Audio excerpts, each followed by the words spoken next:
trabajar todo el día y este que vino a trabajar 1 hora le da lo mismo que a nosotros. Le dijo, yo soy el dueño de mi viña y yo pago como yo quiero. Entonces, para el Señor, a Dios lo que le gusta es que cuando Él nos llama a trabajar en su obra, que nosotros seamos honestos con Dios y vayamos a trabajar, porque ese tal vez que entró desde las 6 de la mañana, tal vez comenzó a renegar, y 1 denario me van a pagar, y tanto que voy a trabajar. Pero aquel que llegó de último, como no había agarrado trabajo todo el día, este hombre, imagino que Jesús lo encontró ahí por Home Depot, ¿verdad? Aquellos que se ponen ahí a esperar, y a uno se lo levantó temprano, pero a uno ya, yo veo que a las 8 de la noche tienen esperanza muchos de que se los levanten de ahí. Ya están llenos por ahí. Mire, Jesús a los que llamó convino y le dijo, ¿quieres trabajar para mí? Dijo, ok, ve a trabajar a mi viña. Pero quien paga y quien siempre está pendiente de nosotros es Dios. Aleluya. No es lo mucho que nosotros hagamos, es cómo lo hagamos para el Señor. Porque muchas veces que pensamos que nosotros hacer mucho es lo que nos va a traer mucho. Y déjeme decirle una cosa, a Dios le servimos por agradecimiento. No le servimos para que nos pague, Él ya nos pagó. El precio de nuestra salvación fue la sangre de Cristo Jesús. Gloria al Señor, amén. Cristiano que está agradecido con su salvación, está dispuesto a decirle al Señor, heme aquí, envíame a mí.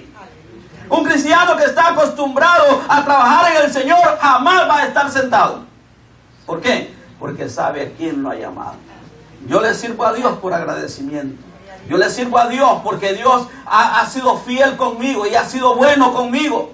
Y yo he creído que lo que Dios ha puesto en mí vale la pena cuidarlo y trabajarle para el Señor. Gloria al Señor. Cuando yo comencé en los caminos del Señor, alguien negativamente me dijo, de nada te sirve que tú hagas lo que hagas. En el día del juicio me dijo, ¿quién sabe si Dios te va a recompensar? Dije yo, ¿por qué? ¿Acaso tú has visto al Señor cuando paga? Todavía nadie ha visto al Señor pagar todavía. Le digo, en aquel día van a haber sorpresas. Porque hay muchos que se creen que han trabajado mucho para la obra del Señor. Pero la palabra del Señor nos enseña que dice, el que perseverare hasta el fin, este será salvo. No es por lo que muchos que sirvamos al Señor, le servimos para agradecimiento, hermano. La palabra del Señor nos enseña, lo primero que el apóstol Pablo habla al libro de Gálatas, es que primeramente la ley de la siembra es espiritualmente. La ley de la siembra en la Biblia dice, buscad primeramente el reino de Dios y su justicia, y las demás cosas vienen añadidas. Lo primero que tenemos que sembrar nosotros es lo espiritual.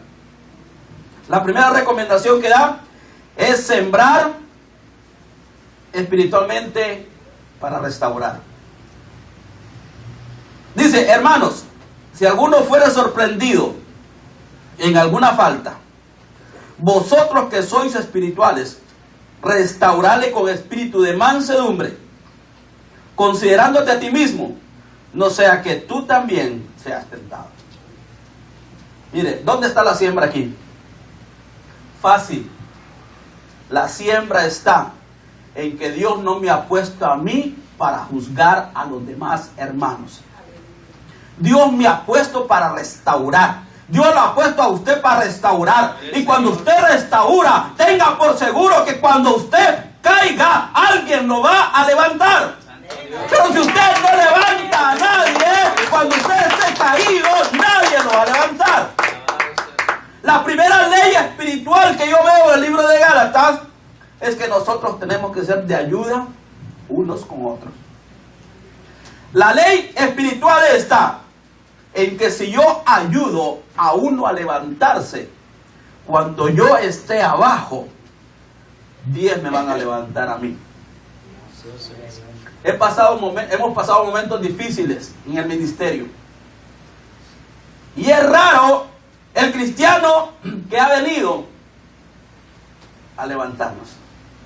Y le doy gloria a Dios por los unos o los dos o los tres que nos han levantado. ¿Sabe por qué? Porque cuando nosotros hemos sembrado, hemos levantado a muchas personas. Desde que nosotros comenzamos la obra del Señor, han venido muchos, han pasado muchos. Cuando estábamos en la Paimo, han pasado muchos. Y Dios nos ha utilizado para levantarlos.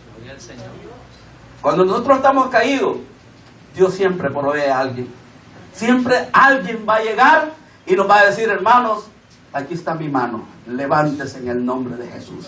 ¿Por qué? Esa es la ley espiritual. La primera ley espiritual que yo veo aquí es que nosotros, Dios no nos ha llamado como jueces. Lamentablemente hay muchas personas que dicen: te vas a ir al infierno, te vas a condenar, ya pecaste, ya para qué vas a la iglesia. Mire, qué tremendo.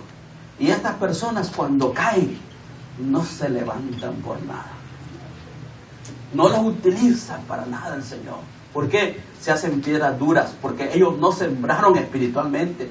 La primera enseñanza que yo puedo compartir con ustedes en esta noche es que Dios quiere que nosotros comencemos a restaurar a aquellos que están débiles en la fe. Cuando usted ve a una persona débil en la fe, jamás le ponga el pie. Levántelo. Dele la mano y levántelo. No importa cuánto le haya fallado al Señor. Pero si usted es un restaurador, usted, Dios lo va a utilizar para que levante a su hermano. Amén. Esa es la primera ley que yo veo aquí. La siembra, si usted siembra en restaurar, Dios va a mandar siempre a alguien que lo restaure. Dice una anécdota, un pensamiento, que el único ejército que mata a sus heridos es el cristianismo. ¿Por qué? Muchas veces, hermanos, cometemos el error de hundir más al hermano que levantarlo. En una guerra, un soldado no puede por ley dejar caído y tirado a un soldado herido. Sea como sea, lo tiene que sacar del campo de batalla. Aunque sea que esté mal herido, no lo puede abandonar ahí. Tiene que sacarlo del campo de batalla para que sea curado. Así tiene que ser el ejército de Dios. El ejército de Dios tiene que ser restaurador de los hermanos. Jamás usted se convierta en juez de su hermano, porque no sabe si algún día nos va a tocar a nosotros. Y es tremendo, hermanos, cuando nos toca a nosotros que nos juzgue el Señor. Miren, hermanos, es tremendo. Pero déjeme decirle que cuando usted siembra, por eso dice: si alguno fuere sorprendido en alguna falta, vosotros que sois espirituales. ¿Por qué dice vosotros que sois espirituales? Porque el que está bien parado en el Señor no va a hundir más a aquel que le ha fallado al Señor, sino va a estar espiritualmente fuerte. Por eso dice: vosotros que sois espirituales, restaurale. Porque un carnal, Dios mío, qué tremendo. El Señor nos guarde de un carnal. Solamente se fija en los errores de los demás. Como dicen, nada más apunta con un dedo, pero tres vienen contra él. Eso es tremendo. Por eso Dios nos enseña que nosotros tenemos que sembrar espiritualmente, restaurando a los demás. Por eso, si queremos ver crecida la iglesia, jamás usted hunda más a su hermano, sino que levántelo. Cuando le diga: hermano, hoy no tengo ganas de ir a la iglesia, es que el pastor me desanimó, dígale: hermano, levántate, porque el pastor no te va a salvar. Quien te va a salvar es Cristo. Quien te va a restaurar es Cristo. Este es cuando nosotros hacemos eso, hermano. Mire, al rato nosotros estamos pasando lo mismo y viene alguien y nos va a levantar. Así es que la ley de la siembra primera que yo veo aquí es que usted tiene que sembrar espiritualmente con espíritu de mansedumbre. ¿Qué es espíritu de mansedumbre? Con amor, con gracia, ¿verdad? Porque el cristiano tiene que tener la gracia de Dios para restaurar a otros. Porque hay muchas veces que no tenemos gracia nosotros para restaurar. Mire, hay hermanos que se resienten con nada. Una vez yo le digo al hermano, hermano, que me da gusto de verlo después de tantos días que no lo he visto. Se me quedó viendo y me dijo, ya me está criticando, ¿verdad? Ya me está diciendo que no vengo a la iglesia. Ya se me enojó. Entonces, pues, pero hay momentos en que nosotros lo hacemos así, sin gracia. Pero nosotros tenemos que tener gracia para incluso animar a los hermanos, porque hay personas que están pasando por momentos débiles, en los cuales nosotros que somos espirituales, dice la palabra del Señor, tenemos que utilizar espíritu de mansedumbre, espíritu de amor, espíritu de fortaleza espiritual para los demás. Ahora, cuando alguien levanta espiritualmente, hay muchas veces que amonesta pero ni se siente. Han habido veces que a mí, como dicen, han habido otros hermanos que me jalan las orejas, pero con amor y con mansedumbre, yo hasta lo recibo con agrado. Porque por eso es que el Señor dice, espiritualmente, con mansedumbre. Si podemos ver, aquí hay unos puntos muy importantes que a nosotros nos va a ayudar a ser cristianos restauradores. Dios no nos ha llamado a ser cristianos destruidores. Dios nos ha llamado a ser cristianos restauradores. Gloria al Señor. Dice que nos va a llamar restaurador de portillos. Lo que el hoyo que el diablo abre, el cristiano va a cerrarlo. Y no le va a dar lugar a que entre el diablo. A veces en nuestra propia familia, yo he escuchado padres que le dicen a sus hijos, eres un inútil. No sirves para nada. ¿Qué está haciendo ahí? Botando a su hijo. Se crece el hijo y dice, es que yo no sirvo para nada. ¿Por qué? Porque lo escuchó incluso de sus propios padres que no servía para nada. ¿Sabe, hermanos? Pero cuando un padre le dice, hijo, tú puedes. Tú puedes hacerlo. Y aunque no pueda, le dice, ánimo, hijo, levántate, tú puedes. Y así tiene que ser el cristiano. Aunque le diga, hermano, no puedo cantar. Usted puede, hermano, échele ganas, échele ganas. Mire, pero hay unos que se rascan la cabeza. Ay, hermano, ya cantar. Se tapan hasta los oídos. No, hermano. Dios nos ha llamado a que nos restauremos. Cuando usted vea a un hermano que lo hace con amor y con ganas de hacerlo, apóyelo, anímelo a que siga adelante. No le echemos tierra. No le diga, ¿cómo me sale la alabanza, hermano? Ay, hermano, mejor, ¿por qué no se dedica a otra cosa? No, hermano, lo está botando, lo está matando inmediatamente. Dios nos ha llamado a ser restauradores. Entonces, si nosotros queremos también agarrar la bendición de que alguien nos restaure a nosotros, tenemos que ser restauradores. Ahora dice, sobrellevar los unos las cargas de los otros y cumplir así la ley de Cristo. Porque el que se cree ser algo no siendo nada, a sí mismo se engaña. Así que cada uno someta a prueba su propia obra. Mire qué tremendo aquí. Usted no va a ver la obra de los demás. Pues que nadie está haciendo nada. Es que no le va a pedir cuenta por la obra de otros. Dios le va a pedir cuenta por lo que usted hace. Por eso dice, porque el que se crea hacer algo, no siendo nada, a sí mismo se engaña. Así que cada uno someta a prueba su propia obra. Pero da la segunda recomendación. Entonces tendrá motivo de gloriarse solo respecto de sí mismo y no en otro. Mire qué bonito es cuando usted está agradecido y se puede satisfacer con lo que usted hace para el Señor. ¿Verdad? Cuando usted hace algo y usted dice, qué bonito me salió lo que hice. Pero nunca compare con otro hermano el trabajo que usted hizo. Yo lo hice mejor que aquel hermano. Mire, hermanos, caemos en un error tan grande de que en lugar de recibir bendición, recibimos muchas veces el desapruebo de Dios. Cuando usted haga algo, dele gracias a Dios porque le salió bien.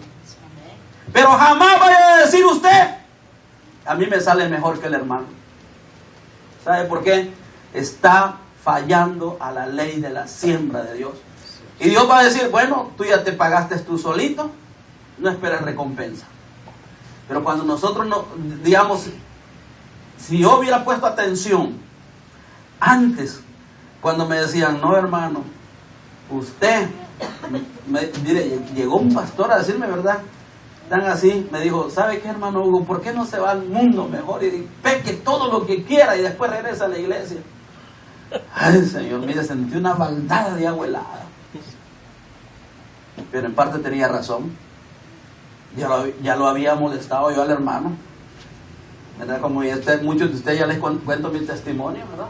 3 meses pasaba en fuego y al rato, ¡pum!, caía. Y viene el pastor y al fin me dijo, ¿sabe qué, hermano Hugo? ¿Por qué mejor no se va al mundo y peque todo lo que quiera? Ya cuando sea aburrido, regresa a la iglesia. Mire qué tremendo, ¿verdad? Bueno, pero pues la ley de la siembra consiste en que usted va a ser aprobado usted mismo por lo que hace. Cuando yo me di cuenta y comencé a cantar yo unos cantos, yo miraba que algunos me criticaban, me dice hermano pistero, ¿verdad? O sea, con pistas. Me comencé a cantar con pistas y al principio me salían bien destempladas y todo. Bueno, el Señor me fue ayudando. Pero llegó un momento en que dije yo lo hago para Dios y me siento satisfecho con el esfuerzo que he hecho. Porque un solo canto lo practicaba toda la semana en mi trabajo. Para cantarlo el día viernes o el día sábado. Un solo canto lo practicaba. Entonces llegué a un momento en que yo dije gracias Señor, porque yo sé que lo estoy haciendo bien para ti. Si a los demás no les gusta, pues gracias Señor, porque lo estoy haciendo para ti. Y comencé a darme ánimo. O sea, por eso dice la palabra de Dios. Así que cada uno someta a prueba su propia obra y entonces tendrá motivo de gloriarse solo respecto a sí mismo y no en otro. Lo que usted haga tiene que estar satisfecho en usted. Nunca tiene que... Mire, ¿sabe cuál es lo malo en la iglesia? Que haya competencia para ver quién es el que hace mejor las cosas. Eso no le agrada a Dios. Usted haga las cosas porque a usted le nace hacerlas. Porque usted le va a decir, Señor, hoy hice esto para ti, Señor. Hoy limpié el templo. Hoy, Señor, hice una actividad. Hoy, Señor, canté. Hoy, Señor, yo hice lo demás, pero lo hice para ti. Y me siento contento por lo que yo he hecho. Eso es lo que Dios trae. Eso es lo que va a hacer que la iglesia crezca cuando todos nos animemos y usted le diga al hermano, qué bien le salió lo que hizo. Y que usted también, usted mismo se sienta contento con lo que hizo. Eso es lo que el Señor le gusta. Por eso dice, cada uno gloríese en sí mismo. Solo respecto a sí mismo y no en otro. Cada uno llevará su propia carga. Ahora, el Señor nos enseña, versículo 6. El que es enseñado en la palabra, haga partícipe de toda cosa buena al que lo instruye. Miren, hermanos, cada vez que usted viene acá, usted viene a aprender. Usted viene a aprender. ¿Y cuál es el propósito de nosotros? Mire, yo como pastor, yo me enfoco en traerles enseñanza a ustedes, práctica de una vida cristiana diaria. No tan así que espiritual ni que hablar de escatología y que lo demás es bueno, pero yo lo que quiero es que la iglesia aprenda a vivir una vida cristiana diaria. No esperar hasta que venga Cristo para actuar de una manera. No, aquí en esta tierra tenemos que actuar de la manera que Dios quiere. Por eso dice, el que es enseñado en la palabra, haga partícipe de toda cosa buena al que lo instruye. ¿Sabe cuándo me alegro yo? Cuando usted asimila lo que enseñamos en este lugar. Yo me alegro cuando dicen unos hermanos, es que el pastor dice la palabra de Dios, ¿verdad? Y hay niños que también, hay niños que aparentemente no están poniendo atención, pero ellos están poniendo atención a lo que uno dice. No, mamá, el pastor no dijo así. ¿Verdad? A veces un niño no sabe. Por eso dice, el que es enseñado en la palabra, haga partícipe de toda cosa buena al que lo instruye. Yo cuando veo que usted actúa de acuerdo a las enseñanzas de la palabra de Dios, yo me gozo, porque el Señor me ha puesto aquí como instructor, como el pastor, es uno que trae alimento. Yo me enfoco en que ustedes y yo somos las ovejas de Dios. Pero cuando Dios nos ha hecho responsables a nosotros de traer palabra de Dios, lo que queremos traerle es alimento fresco de la palabra de Dios para que nos nutramos en la enseñanza de la palabra de Dios. Y nuestra recompensa está cuando usted lo asimila. Cuando usted hace las cosas que a Dios le agradan, no los que me agradan a mí, porque yo estoy hablando la palabra de Dios. Y cuando yo hablo la palabra de Dios, por eso es que a mí me gusta hablar con la Biblia. Hay muchas veces que lo desgloso un versículo para que podamos sacarle el provecho que Dios quiere. Así como lo estamos haciendo ahora. Ahora dice la otra recomendación, versículo 7. No os engañéis. Dios no puede ser burlado. Pues todo lo que el hombre sembrare, eso también segará. Cuentan la historia de un papa, Alejandro VI. Él se vio amenazado con el papado y preparó una copa de vino envenenada para dársela al contrincante de él. Cuando él se descuidó, agarró la copa que estaba envenenada y él solito se murió. Esa historia está en la historia de los papas. Ese papa quiso envenenar al otro y él solito se murió porque descubrieron el veneno en la copa que él tomó, pero que se estaba preparada para el otro. Mire, dice la palabra de Dios, no os engañéis. Mire, algo que me agrada la palabra del Señor es que es clara la palabra del Señor. No nos engañemos a nosotros mismos. Todo lo que nosotros sembramos, eso vamos a cegar. Todo lo que nosotros sembramos. O sea, Dios no nos va a dar cebollas cuando hemos sembrado chiles. No puede así. Dice, no os engañéis. Dios no puede ser burlado. Voy a tocar un tema que pocas veces no me gusta tocarlo, ¿verdad? Pero hay muchas veces que pretendemos lo que hizo aquel hombre allá en el libro de Hechos capítulo 5, que dice que vendió una heredad y la trajo a los pies de los apóstoles. Y Pedro le dijo, ¿por qué engañaste al Espíritu Santo de Dios? Si vendiendo la heredad no te quedaba a ti, ¿por qué conveniste en engañar al Espíritu Santo de Dios? Miren, hermanos, en la ley de la siembra espiritual, nosotros tenemos que ser honestos con nosotros mismos. No pretender engañar a Dios. Porque aquí en la iglesia somos una cosa, pero en nuestra casa o en nuestro trabajo somos otra. Y eso a Dios no le agrada. Eso a Dios dice, no puede ser burlado Dios. A mí me puede engañar usted. Y yo lo puedo ver o usted me puede ver a mí como un pastor. Pero lo que yo hago a escondidas, tal vez usted dice, ay, qué bueno el pastor. Pero ¿sabe qué? Yo a quien tengo que entregarle cuenta es a Dios. Después depende cómo yo me porte, así es como yo me tengo que presentar delante de Dios. Hay muchas veces, hermanos, que nosotros pretendemos engañar a Dios. Y decía un hermano, dice, cuando traemos nuestras ofrendas y nuestros diezmos, decimos, Señor, aquí te traigo lo mejor para ti. Pero a veces no es ni la mitad de lo que Dios nos ha bendecido. ¿A quién engañamos? ¿A nosotros o a Dios? A Dios que queremos engañarnos, pero nos estamos engañando nosotros mismos. Porque solo Dios sabe lo que nosotros damos y con qué corazón nos damos. La palabra del Señor nos enseña, y mire, y esto es algo que muchas personas hoy en estos días ya no creen. Yo, si soy pastor a la antigua, yo creo en dar diezmos para el Señor. ¿Sabe por qué? Porque el Señor dice, trae los diezmos al alfolí y hay alimento en mi casa. Y muchas personas dicen, en el Nuevo Testamento Jesús no habló de diezmos. Mentira, sí lo habló. Les dijo a los fariseos, les dijo, vosotros diezmáis la menta. El Señor le dijo, o sea, estás diezmando lo poquito, pero deja lo más grande sin diezmar. Bien, hermanos, es algo que muchas veces nosotros le estamos fallando a Dios. Y no es porque lo quiera sacar, lo estoy sacando aquí en la siembra. El Señor dice, probadme ahora en esto, y veráis si no abriré las ventanas de los cielos.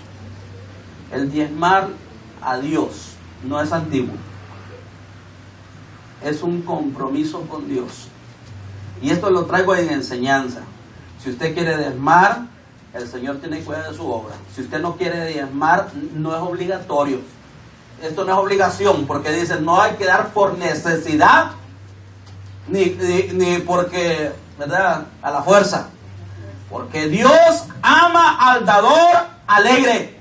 Allí es donde se agrada a Dios. Y decía un pastor, y a mí me enseñaron, y a nosotros nos enseñaron en esa doctrina, que para subirse al altar, el que no estaba diezmando le estaba robando a Dios. Y para muchos piensan que, ay, el pastor me está condenando. No, la Biblia lo dice.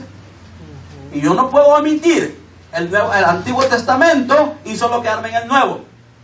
La palabra de Dios dice, están los fundamentos de los apóstoles y profetas. O sea, toda la Biblia. Los profetas están en el Antiguo Testamento, los apóstoles están en el Nuevo Testamento. Por lo tanto, yo me tengo que basar en las enseñanzas de la Biblia. Si no, los 10 mandamientos, ¿dónde están? En el Antiguo Testamento. Pero Jesús lo hizo aquí. Digo, los 10 los resumo en 2. Amarás al Señor tu Dios con todo tu corazón, con toda tu mente y con toda tu alma. Y el segundo es igual. Amarás a tu prójimo, pero así como te amas tú mismo. Si yo no me amo, yo no puedo amar a nadie, ni menos a Dios. Entonces, la ley de la siembra está también en poner, no engañar al Señor. Si usted no le va a dar los diezmos al Señor, o no le va a dar ofrendas, hermano, no engaña al Señor. Eso trae miseria. Se lo digo como enseñanza. Como enseñanza bíblica, yo tengo que a usted enseñarlo en las bendiciones que Dios quiere derramar sobre nosotros.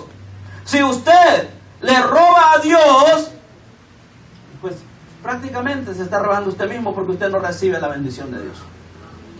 Cuando nosotros no abrimos nuestras manos, Dios no nos puede dar si tenemos las manos cerradas. Pero si nosotros abrimos nuestras manos, el Señor nos va a decir, tienes tus manos abiertas, ven, ahí te va, lo que tú has pedido. Entonces, por eso, la ley de la siembra y la cosecha, no podemos dejar afuera nuestras ofrendas y nuestros diezmos, porque eso es parte en lo que nosotros le damos al Señor y le agradecemos al Señor por lo que nos da. Por lo tanto, si nosotros queremos ser bendecidos económicamente, hay una forma que el Señor ha puesto, una fórmula, y es dándole a Dios lo que es de Dios. Aquellos fariseos trataron de tentarlo, ¿verdad? Le dijeron, ¿es lícito dar al César? Le dijo el Señor, ¿de quién es la moneda de quién es la cara de la moneda que está ahí? Del César. Pues dale al César lo que es del César y a Dios lo que es de Dios. El César en estos días es el gobierno. Y el gobierno no le anda preguntando a usted si quiere pagar taxas. Automáticamente se los quita. ¿Y qué es lo que pasa cuando alguien le roba al gobierno? Se queda hasta sin casa y sin carro y sin nada. ¿Y es más el gobierno que Dios? ¿Verdad que no? Entonces, cuando nosotros le damos a Dios lo que es de Dios, ¿qué es lo de Dios? Nuestros diezmos y nuestras ofrendas. Eso es lo que es de Dios. Cuando nosotros hacemos una promesa, no podemos nosotros dejarla a un lado. Dice, cuando a Dios hagas promesas, no tardes en cumplirla. Ya me he quedado muy serio. ¿Para qué entré a venir a hablar en esto? Es enseñanza, hermano, es enseñanza. Y si yo no les enseño, Dios me va a pedir cuentas a mí. Va a decir, tuviste la oportunidad de enseñar al pueblo y no le enseñaste. Esta es parte de la enseñanza. Si usted lo quiere hacer, hágalo, porque Dios lo va a bendecir. Pero si usted no lo quiere hacer, se está robando usted mismo. Así que esta es parte de la enseñanza. Por eso dice, no os engañéis, Dios no puede ser burlado, pues todo lo que el hombre sembrare, eso también segará. Porque el que siembra para su carne, de la carne segará corrupción. Mas el que siembra para el Espíritu, del Espíritu segará vida eterna. O sea, imagínense, un cristiano escuchando música mundana, ¿para qué está sembrando? Para la carne. Para la carne. Y al ratito anda baile y goce cuando oye música mundana. ¿Por qué? Porque está acostumbrado a oír eso. Pero dice, el que siembra para el Espíritu, del Espíritu segará vida eterna. Nosotros como cristianos debemos de sembrar espiritualmente para nosotros mismos. Porque ¿cuáles son lo que nosotros recibimos en la ley de la cosecha y la siembra? Mire, cuando sembramos para la carne, capítulo 5, versículo 19 dice, y manifiestas son las obras de la carne, que son adulterio, fornicación, inmundicia, lascivia, idolatría, hechicería, enemistades, pleitos, celos, iras, contiendas, disensiones, herejías, envidias, homicidios, borracheras, orgías y cosas semejantes a estas, acerca de los cuales os amonesto, que ya los he dicho antes, que los que practican tales cosas no heredarán el reino de los cielos. O sea, sembramos en la carne. El que siembra en la carne, al ratito salen los frutos de la carne. Si andamos bien chuletones, al ratito se nos echa de ver, porque el Espíritu da manifestación. El fruto lo vamos a dar. Si nosotros andamos en la carne, el fruto al ratito va a salir. Medio le pica y le sale el indio, como dicen, ¿verdad? Medio le pica y ya sabe cómo anda la carne. Yeah. Dijo una hermana, y algunas veces se lo he contado, dijo una hermana, pues sí, ¿qué? Dijo. Y comenzó a la hermana a prepararse, ¿verdad? Y andaba con el manto aquí en la cabeza. Se lo quitó, lo echó para abajo y le dice, ahora vente.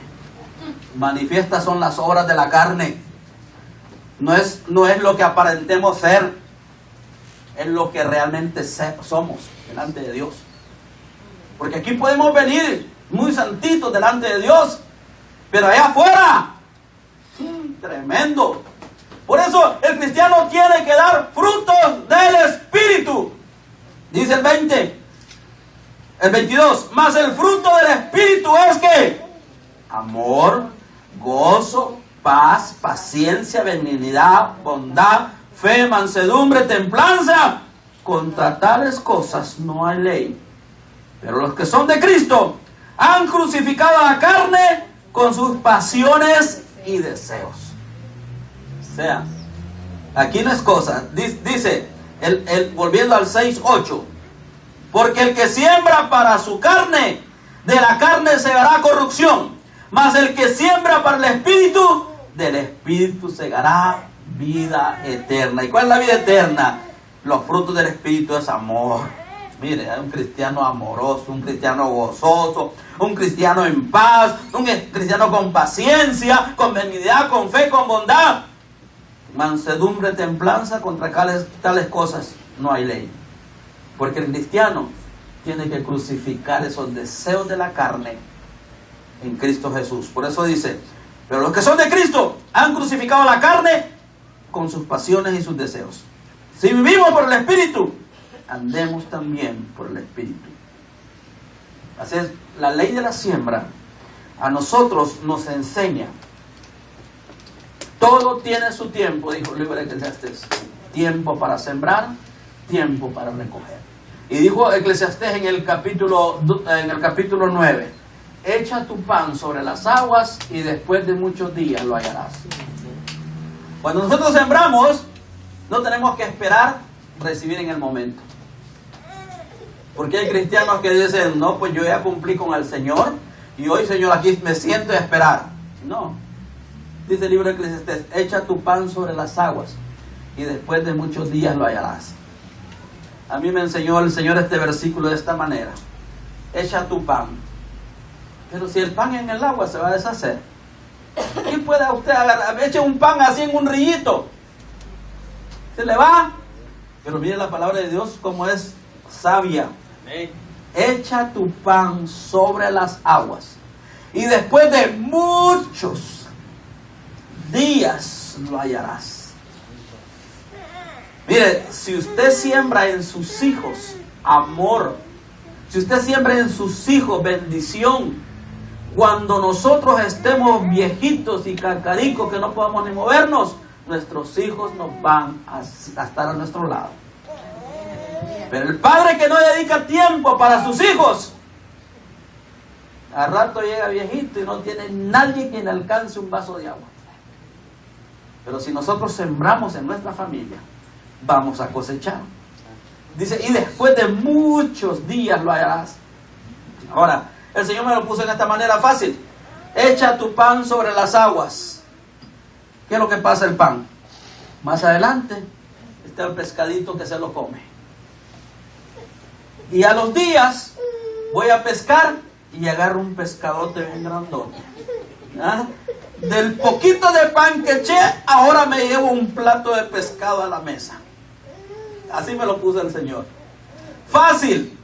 Dale de comer a este pescadito y al rato este pescadito crece y te lo comes. Así de fácil. Es la ley de la siembra y la cosecha. Por eso es que en el Señor no tenemos que esperar las cosas así, como lo que están enseñando muchas personas en el cristianismo. Da $1000 y el Señor te va a bendecir y te va a dar más. Vende tu casa y tráela para acá. Ay, Señor. Y hay gente que como cae. Dijo un hermano, yo necesito un avión privado para viajar. Así es que ¿dónde están los de 10,000? ¿Dónde están los que van a dar 20,000? ¿Dónde están los que van a dar de a 1,000? Los de a 1,000 los dejamos de último, dijo. Porque era más poquito. Y en internet anda un video de una supuesta profeta que pide de a $1,000 y se acerca a un hermano de 500 y le dice, no, tú todavía no, vete para atrás porque primero quiero los de 1,000 aquí. Óigame, qué tremendo. Y utilizando la ley de la siembra se están haciendo, cayendo en la condenación del diablo, queriendo hacerse ricos en esta tierra.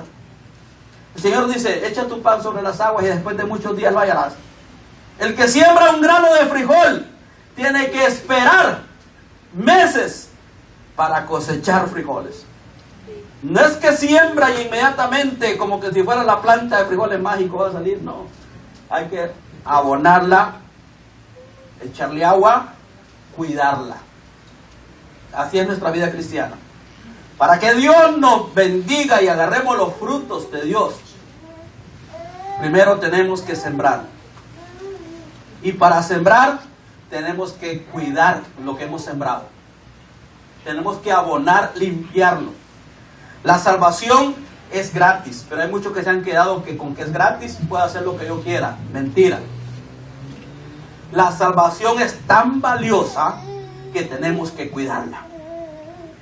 Dice el libro de Hebreos, ¿a dónde apareceremos nosotros si descuidamos una salvación tan grande? La salvación es grande y vale mucho. Vale la sangre de Cristo Jesús. Aquellos que digan que es gratis están equivocados. La salvación vale la sangre de Cristo Jesús, preciosa sangre que ni un dinero del mundo puede pagar. La sangre que derramó Jesucristo en la cruz del Calvario. Por tanto, la salvación de nosotros tenemos que aprender a abonarla, a sembrarla, para aquel día cuando venga el Señor, va a decir, venid benditos de mi Padre, a heredar el reino que he preparado para vosotros. Porque hemos cultivado una salvación, hemos abonado esa salvación y ha dado fruto nuestra salvación. Porque cuando nosotros tenemos una salvación tan grande, la queremos compartir con los demás. Y cuando la compartimos con los demás, eso crece. La iglesia del Señor crece. Y la obra del Señor crece. Y ahí va. ¿Por qué? Porque lo que nosotros sembramos, si sembramos un grano de frijol, no va a aparecer un grano de frijol nada más. Nacen vainas de frijoles por todos lados. Y de uno, usted agarra bastante. El resto, aplíquelo en su vida espiritual. Cuando usted lo aplica a su vida espiritual, la ley de la siembra, el Señor se va a encargar de suplirle todas sus necesidades. Cuando a usted le digan que siembre dinero, el dinero. Yo mejor prefiero que la persona esté espiritualmente bendecida, porque si está espiritualmente bendecida, va a ser de bendición para la iglesia. Gloria al Señor. Cuando nosotros estamos bendecidos espiritualmente, a usted no le va a doler darle el dinero para el Señor. Y a Dios no le va a doler darle las bendiciones que usted se merece. Porque el Hijo de Dios, lo he dicho yo, no tiene que vivir de la misericordia. El Hijo de Dios tiene que vivir de las bendiciones de Dios. Amén. El que vive bajo la misericordia de Dios es aquel que no ha hecho méritos para que Dios le dé algo. Mire, hay cristianos que se han acostumbrado a vivir de la misericordia. Cristianos homeless, les digo yo. Dame, Señor, una limonita por el amor de Dios, Señor. ¿Por qué? No se merece lo que Dios le pueda dar. Y ahí estamos, miren, con un rotulito aquí. Señor, no tengo, y no tengo, y dame, y dame, y dame. No hacemos cristianos de misericordia. Pero ¿qué es lo que pasa cuando un cristiano es bendecido? Un cristiano cuando es bendecido no anda con tanta rogadera. Dice como dijo Job, Dios dio, Dios quitó. Bendito sea el nombre de Jehová. Dice, le dijo, nada más aceptaremos de Dios el bien y no el mal. Le dijo Job a su esposa. ¿Acaso no podemos aceptar nada más el bien, nada más queremos aceptar el bien de Dios y no el mal? Dice, Dios dio, Dios quitó. Bendito sea el nombre del Señor. Job aprendió en esa manera a ser agradecido con lo que tenía. Por lo tanto, en esta noche yo le puedo decir, siembra espiritualmente, en su espíritu. No siembre en la carne, porque en la carne vamos a cosechar nada más de la carne. Pero en el espíritu vamos a cosechar cosas grandes espirituales. Quiere ser un cristiano bendecido en todos los aspectos.